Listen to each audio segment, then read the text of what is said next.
since December. Yep. That's a long time. And then I don't know how much time I have remaining, but it's very hard. These are my two boys, and I've raised them by myself pretty much since they were children. This is our first time apart, and it's hard. Why do you think days like this are important? Because you get to see your kids and spend quality time, and it's very important. Give me a hug. Okay, get to the van, RJ. Get your cousin, RJ. Bye, RJ. Bye, China. Love you. RJ, man, you good? Jerica. Love you, baby. Love y'all. I'm coming home. The butterflies is surrounding me. I'm coming home. The butterflies is surrounding me. I love y'all. I love you. What do you want to say? Mama, we need to leave because these bugs biting. I appreciate y'all coming, and I enjoy myself. And I'm looking forward to seeing my daughter soon. I'm looking But not forward at to this see place my no daughter more. soon too, and my son. I'm gonna be in the I'll city out this here time. in a couple of months. I was kind of upset because I didn't see my boys, but it'll be all right. Yeah, it's gonna be all right. Cause we got each other. My daughter made me cry because she said she wanted I'm not to cry. We just proud parents of some Because she pretty said little that girls she and ready little for me to boys. come home. And she just was upset because she said, I'm going through a lot. It's gonna be okay. I had to make my daughter peek square me not to go in that bus and start crying. But it'll be all right. I'll be home with her. I told her I'd be home before she turned 7. That's what's up. Corey, come here. I know, I'm gonna come back home in a couple more days. Okay? China is crying too, made me cry. You hear me? Come on, let's go walk this stuff in real quick. Come on.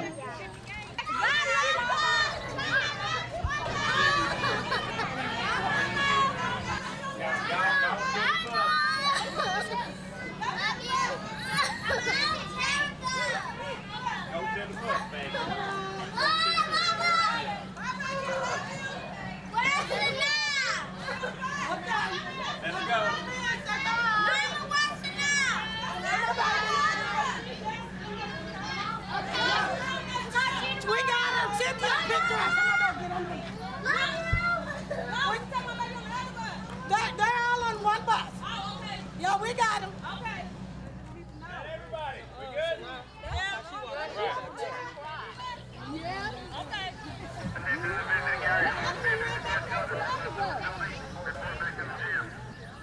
don't know who's been there. They don't know nothing.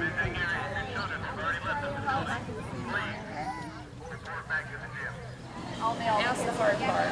This is the part when they have to pay the price for it and have to be searched. But they all say it's worth it just to be with their babies. So we get the boxes of Kleenexes out and cry with them because can't be a mom or a woman without feeling this right now. So we're thankful for this day, though. The kids are thankful to be with them. We'll be together soon.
Drive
When I first came to interview at the University of Oklahoma, the then chair of the department was driving me around, and he drove me past Mabel Bassett, which was then in Oklahoma City before it moved out into the hinterlands.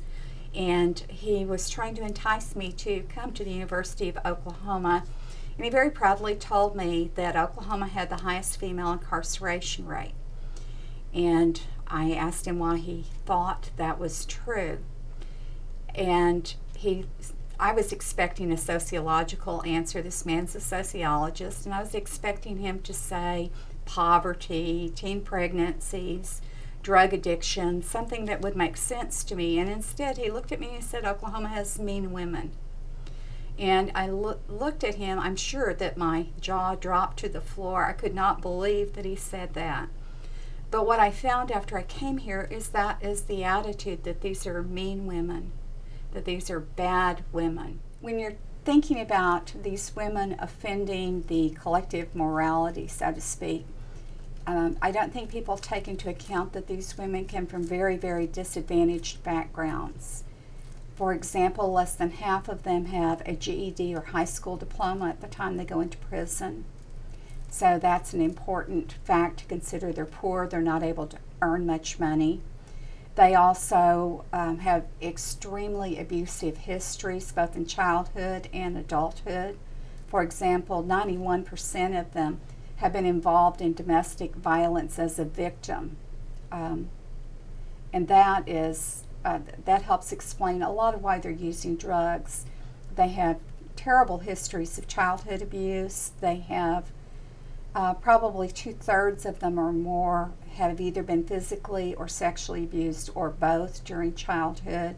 They've been neglected. They have come from families where people went to prison. They come from single parent homes. They may have been in foster care, moved around. It's very, very sad. Attention on compound, attention on the dorm. Blanks, 484-225. Report to North End Medical. Blanks, 484-225.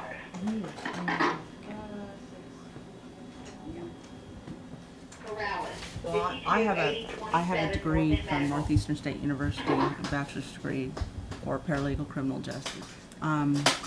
Lately, I've been handling a lot of the child concerns, a lot of the termination of parental rights. I've been helping them fight that. I've been helping them fight adoption proceedings. I've been helping them with custodies in a divorce proceeding. And right now, I'm doing some research for a grandmother on one of her cases for her child's. They're trying to terminate her child's parental rights, so I'm doing some research for her. I have no children. And I understand completely where they're coming from, but I feel I'm a little bit more, I see things a little bit more on the outside than being able to put in my feelings as being able to recognize with them as mother. And it just seems, I like to do the research and everything. I'm very good at reading and being able to put together stuff. So it just seems like something that attracts me to, I want to help them, because I hate to see anybody torn away from their child. The reason I don't have children is because I've never been responsible enough for them, and I know that if I had children, I wouldn't be here because I take that seriously. I'm in here on endangering the manufacture charges. I got a big sentence. I got 14, which I'll have to do a third of that. I tried to get the courts to give me drug court, and they wouldn't. I feel that women need treatment more than they need to be locked up. But I'm here because I am an addict to methamphetamines.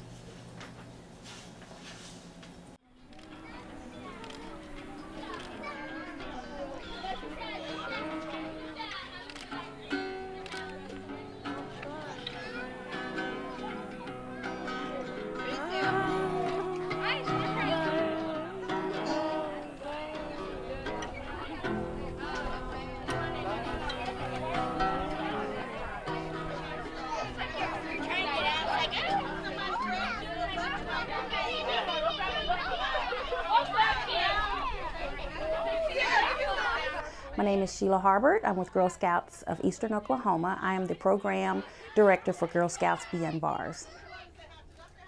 We have 261 girls, and 135 boys and 145 moms that are incarcerated. We serve more adults, but that's currently incarcerated. And that began with 5 girls at Turley Correctional. What makes our program stand apart is that we understand the urgency that they need to be connected to their mom.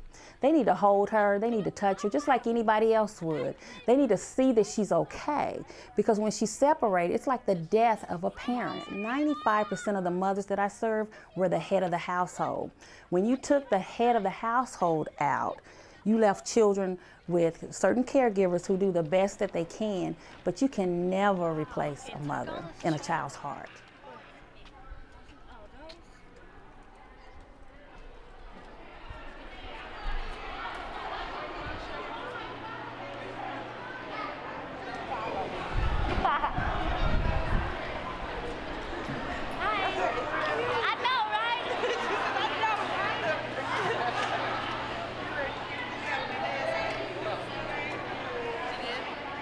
Always the same story.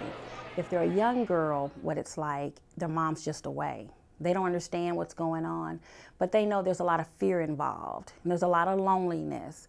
And they go on with life. They'll go to school, they'll play the sports when they're between a little under 8, and they're just existing, really. They know something's missing. They definitely miss their mom. But when we bring them together, it's like going to the park. It's like they're visiting her somewhere. So they don't quite understand everything. They just know there's a loss in their heart. That's all they know right now. There's something's missing. With older girls, anger begins to set in. There's a sense of abandonment. It's almost a sense of, what did I do wrong? Why, I know that everyone's saying she made this mistake, but they understand because they're hearing certain comments coming from those around them, whether it's talking about their mother, just hearing anyone talk about someone incarcerated, just in society, in the communities they live, they get a sense that they're not wanted. They feel that abandonment, and they feel alone, and they feel angry, and sometimes they're rebellious. And sometimes they have an attitude of, I might as well do anything because my mom did. Because the mama is as I love to call them, the mama is the stability force in the home. Girl Scouts, we tell them that they could do anything, that we're empowering them, that you could be an astronaut, you could be a lawyer, you could be a doctor, but we need to tell them that they can be a family. Because that's the most important thing, because I meet people with education all day long who do not seem happy. So you can get degrees, you can be successful, you can get a reputation, but if you don't have your family, it's like an emptiness inside. And so I know that. And so knowing that, I want to deposit something into the children to where they know that they matter no matter what goes on around them. If they decide to work at McDonald's or Sonic, I encourage them to go to school, because I want to see lawyers. I want to see doctors. I want to see teachers. I want to see people making a difference in these young children's lives. What I don't want to see is them incarcerated. So my goal is, if I can keep them out of the juvenile justice system and not go to prison, I feel like I've succeeded. It doesn't matter where they work, as long as they have peace inside, that they're happy, that they're well conditioned and understanding that because my mom made a mistake, that's not my life, that I can change the course of history in my family by choosing a better path and a different direction. And I believe in my heart that begins with understanding who they are, and that someone else's mistakes don't make them.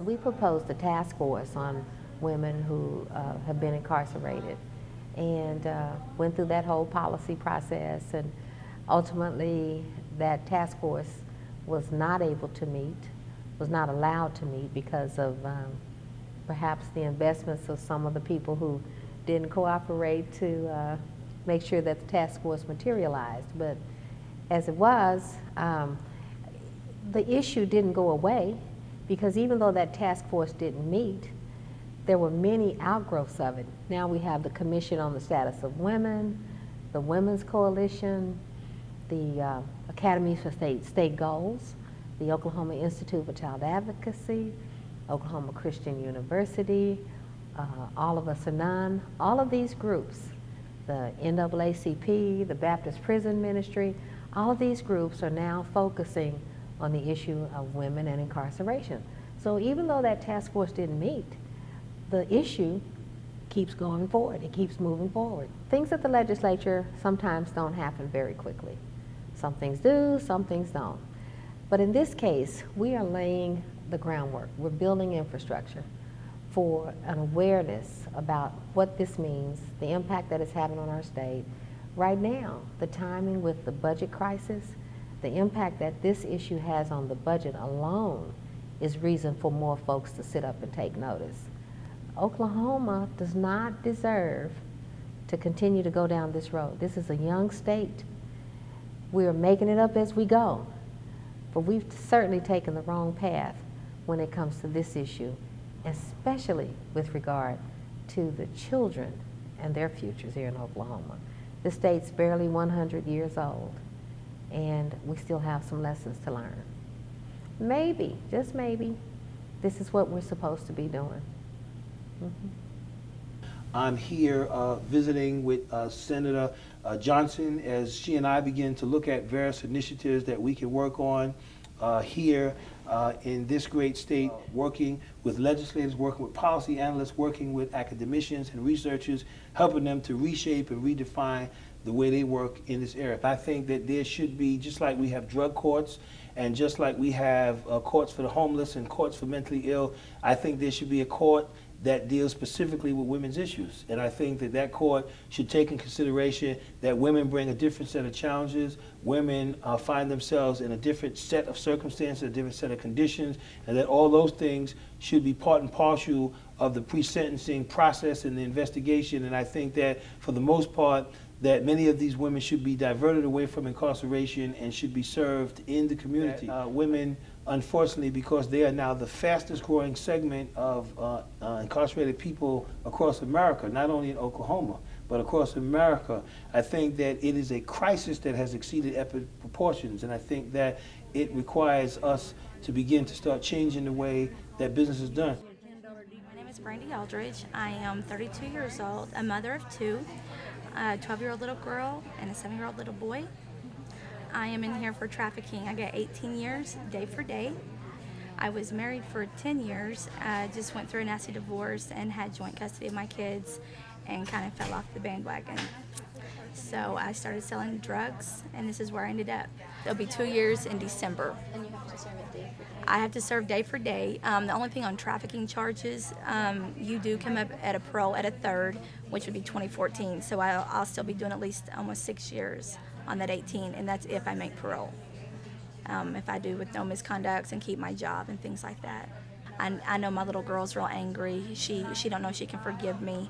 That's what she told me one time. She didn't know she'd ever be able to forgive me because she was so used to me being there. And then one day I was just gone, and so she's having a hard time with that. They get to come see me once a month, and that's really hard. My little girl takes that really hard. She's 12. She needs me at home. My little boy isn't old enough quite yet to understand. He just always wants to know when his mom is coming home, and you can't give them that date, which is a really messed up thing because you don't know when you're going to get out. You don't know what's going to happen from day to day here. Right now I'm in a situation where my little brothers are in foster care because of my stepdad. Because I guess they found out that they were being abused and everything. And so I want to help people in the same situation because I know what it's like to be sitting there in that situation, having to worry about your brothers or your older brother or whoever it is. Because right now my older brother is acting up and he might be going to boot camp or wherever because he's acting up because my little brothers aren't there.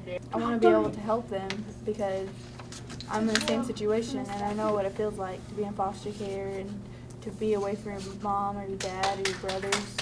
And if you weren't in that situation and you're just a judge, you wouldn't know what it feels like.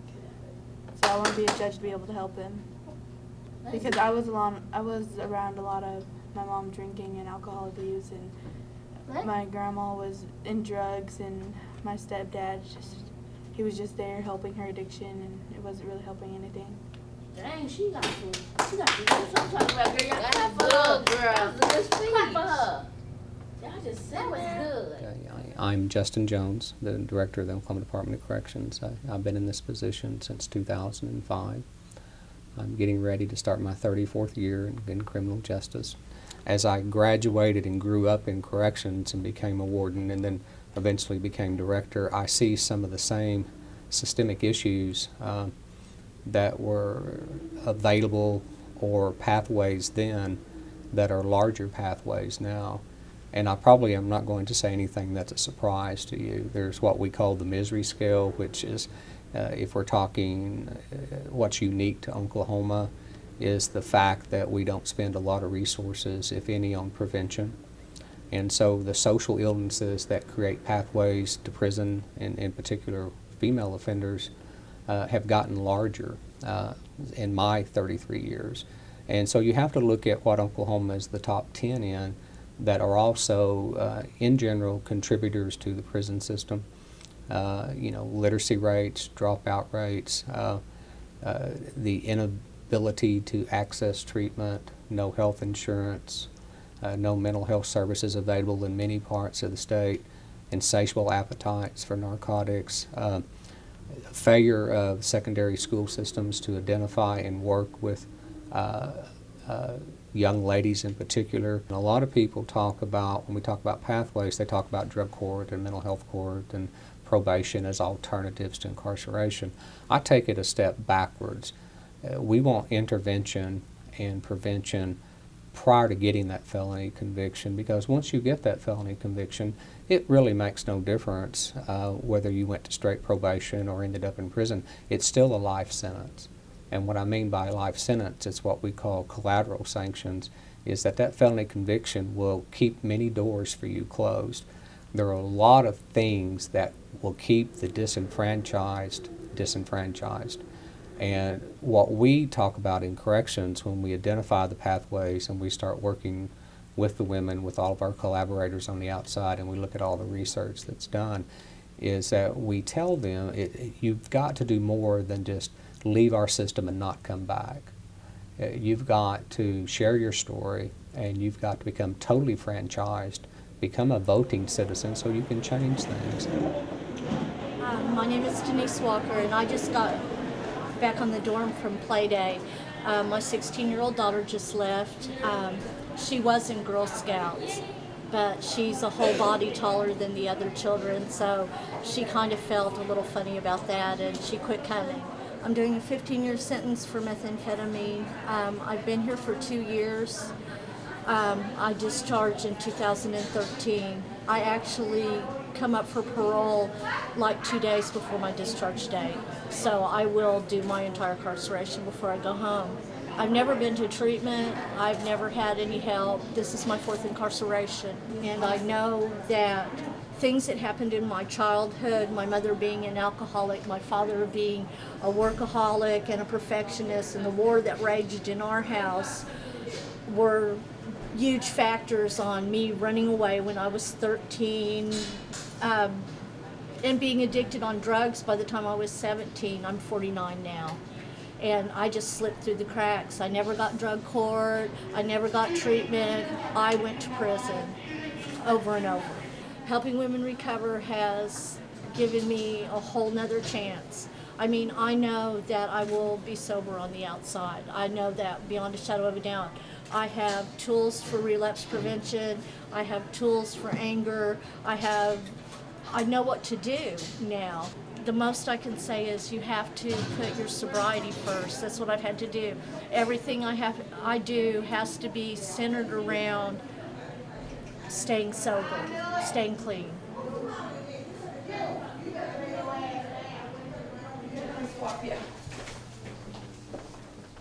Come right out here for me.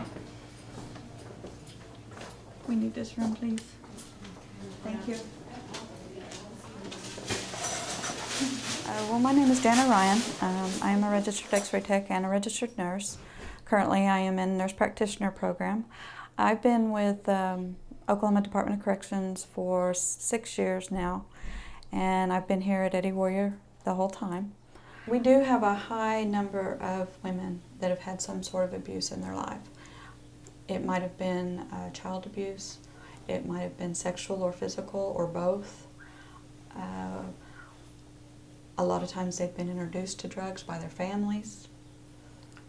Or some of these ladies got pregnant as teenagers, got married, started experiencing spousal abuse, maybe got divorced, got into a relationship where the boyfriend started abusing the children, and the women, for whatever reason, turned a blind eye and got held accountable. Some of these women haven't even finished high school. So on top of the abuse, we're dealing with illiteracy. For a large number of them, this is the first health care they've ever received. There's some women that have never had a formal pap smear. They may have had a rape exam, and in their minds, that was what a pap smear was. So they didn't ever go voluntarily to get one. A lot of these women are in here because of drug charges. So when they were high, they didn't notice menstrual cramps if they were even having menses, because at a certain point, your body shuts down. So a lot of these women, it's not uncommon for them to come in and say, well, I haven't had a period in 9, 12 months. Well, it's not because they're pregnant, it's because of poor health.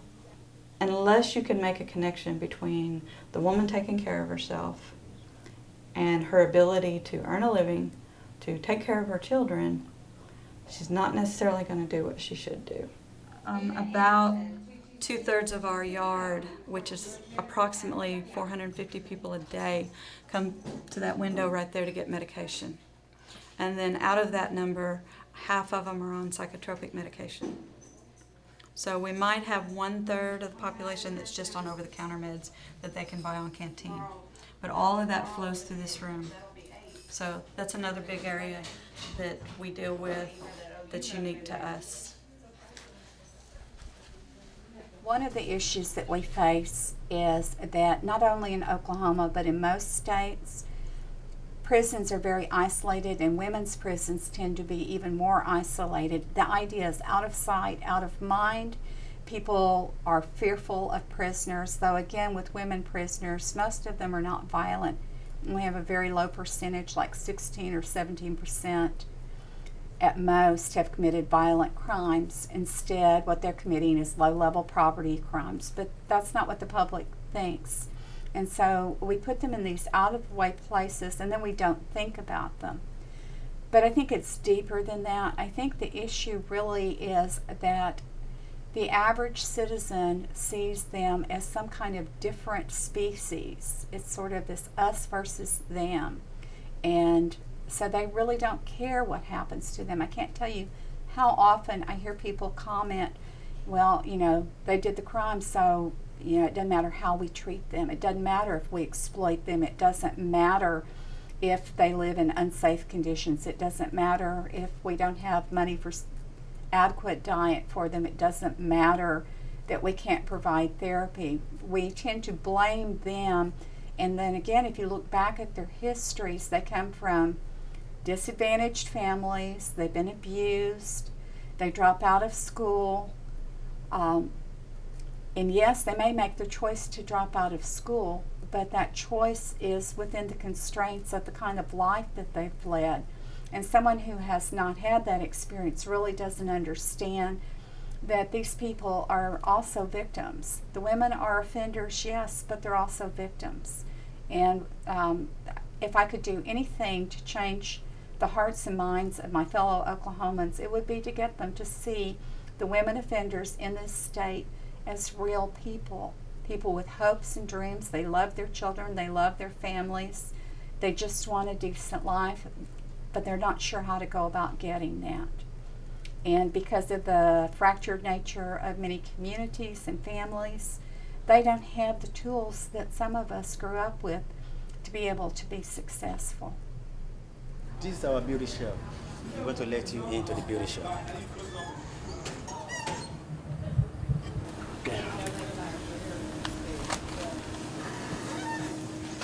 Is that all right with you ladies if we film a little bit in here? Yes, ma'am. You don't mind me asking, what are you in for? How long are you in For conspiracy to deliver CDS, and I got 22 years.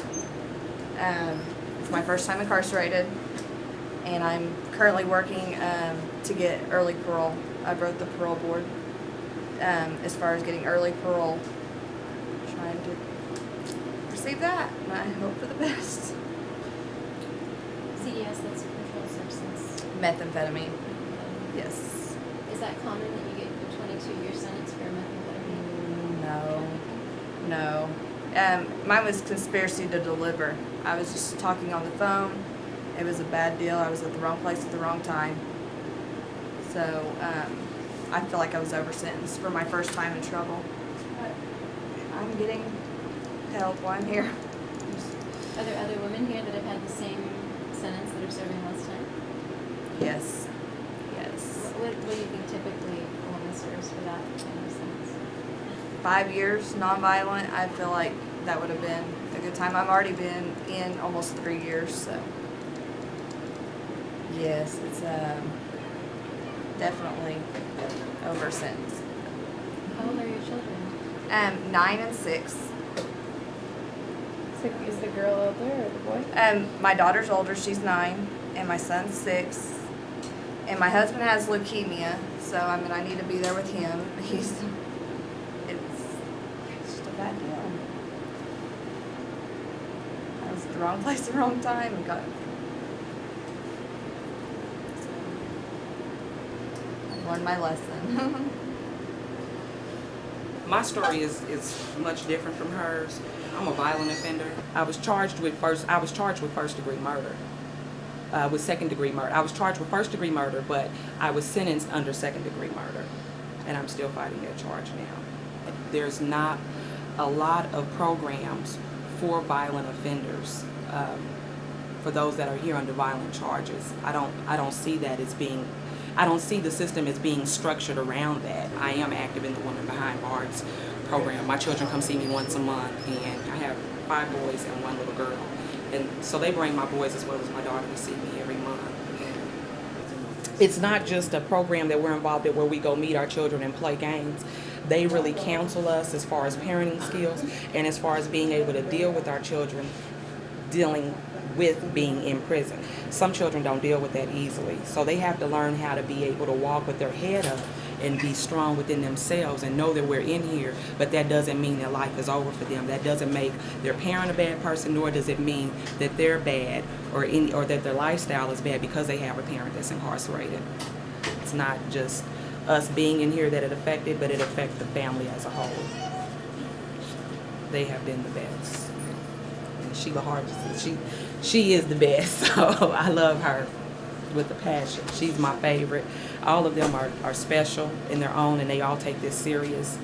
And I don't think that if it wasn't for them, I know that it's really helped me make it every day since they've been in my life. So I look forward to when I see them each month. I can talk about them all day because they're what I look forward to. We go see them next week, so. Personally, I like the extras. See, like this right here, this is extra. You know, I like to do the extra stuff, so you don't really have to perform. You just wash it, blow dry it, and put a little washing on it, and then do the headbanding, the flower, and then let it hang on. I'm gonna do it. I'm gonna try it. Because we're in agreement that she does not like my afro puff to the back of my head. We really want it up to the side. And so I had a hard time, but I'm accepting. I respect her opinion. I'm gonna go ahead and take her advice. But she's pretty. A lot of people think, why would you take children to prison? I mean, I've heard this, but they don't get it. It's the child that wants to go, and we're very big on safety. That child comes first. But for a child, they're going to have trouble in school because they're worried about, what's my mom doing? Are they treating her okay? How could you do well in school if you was concerned about a loved one? You would be angry too. You would not want to go to school, or you would not want to participate in anything. You would get depressed as well. You would give up almost, but just simply by they get to see their mother, even if it's a month, think about it. They know she's okay. They're engaging with her. They're getting to tell her things. She's telling them things. They're getting to discuss things, that's going on in the family. But more than that, they get to hug her, and just their touching their mom gives life to that child, and that's the truth. In 8 years, hundreds of children I mean hundreds. And I still see them. You know, they're in college. You know, some of them have families, some of them have babies, but they're living a life. They're living a life. They're not in jail. That's the good news for me. They're not in prison. I never see them come up on the DOC roll. I've not visited any of them there. And that's 8 years. That's pretty good to me. Because then 8 years ago, they were like, how do you know if it worked? Well, 8 years later, I can tell you, I know that it works. Now, they're not all doctors, they're not all lawyers, but just to get them to where they can live life, you know, that's to me is the best reward ever. So, do I know that it works? I know that it works. I know that it works.